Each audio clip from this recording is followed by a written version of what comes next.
अखिलेश यादव करेंगे इस लोकसभा सीट पर प्रत्याशियों के नाम का ऐलान। जाने कौन होगा आपके लोकसभा क्षेत्र का 2024 में प्रत्याशी। सपा की पहली लिस्ट में उन वीआईपी लोकसभा सीटों पर नाम जिस लोकसभा सीट पर कभी मुलायम परिवार का कब्जा रहा करता था।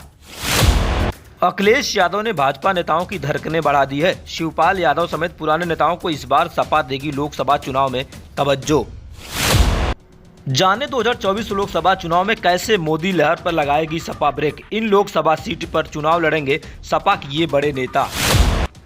यूपी की राजनीति में इन दिनों समाजवादी पार्टी अपने प्रत्याशियों के नाम के ऐलान का मंथन और चिंतन का दौर शुरू कर चुकी है। सूत्र ये बता रहे हैं कि तकरीबन 20 लोकसभा सीटों पर समाजवादी पार्टी इसी शारदीय नवरात्रि में नाम का ऐलान करेगी, जिनमें 6 ऐसी वीआईपी सीटें हैं जिस पर कभी आपको बता दें कि कहीं न कहीं जिस पर कभी मुलायम परिवार का कब्जा रहा करता था। उसके साथ साथ 14 अन्य लोकसभा की सीटें हैं जिस पर समाजवादी पार्टी अपनी अंतिम मुहर लगाने वाली है।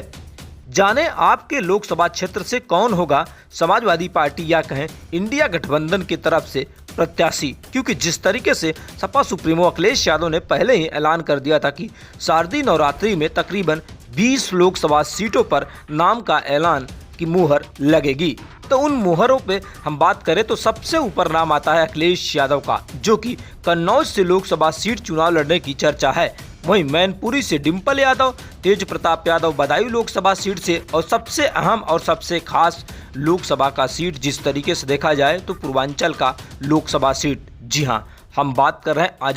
आजमगढ़ के लोकसभा सीट पर इस बार शिवपाल यादव को चुनावी मैदान में भेजेगी समाजवादी पार्टी। जितने भी समाजवादी पार्टी के पुराने नेता हैं उनको समाजवादी पार्टी की तरफ से तवज्जो भी दी जाएगी और लोकसभा के सीटों पर टिकट भी दी जाएगी। तो कुल मिलाकर ये कह सकते हैं जिस तरीके से 2024 के लोकसभा चुनाव में आने वाले समय में एक बड़ा झटका लग सकता है बीजेपी को, क्योंकि जिस तरीके से उत्तर प्रदेश की राजनीति में कहीं न कहीं एक बार फिर जिस तरीके से उत्तर प्रदेश की राजनीति में समाजवादी पार्टी सक्रिय हो चुकी है और शिवपाल यादव को एक बड़ी और अहम जिम्मेदारी मिलेगी, जिसमें 20 ऐसी लोकसभा की सीटें हैं जिस पर सपा जो आपको बता दें कि चिंतन और मंथन का दौर शुरू कर चुकी है और जल्द ही उन प्रत्याशियों के नाम के ऐलान का भी मुहर लग जाएगा, जिससे आने वाले समय में कहीं न कहीं एक बार फिर बीजेपी को झटका लग सकता है, क्योंकि जिस तरीके से उन वीआईपी लोकसभा सीटों पर जो मंथन और चिंतन का दौर है वह बीजेपी को कहीं न कहीं झटका देगा, क्योंकि जिस तरीके से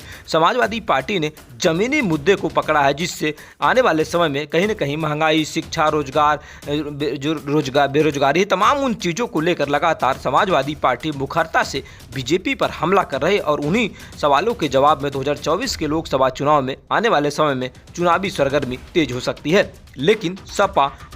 आपको बता दें कि 20 ऐसी लोकसभा सीटें हैं जिस पर इसी नवरात्रि में मुहर लगेगी, जिनमें 6 वीआईपी लोकसभा सीटें भी आती हैं।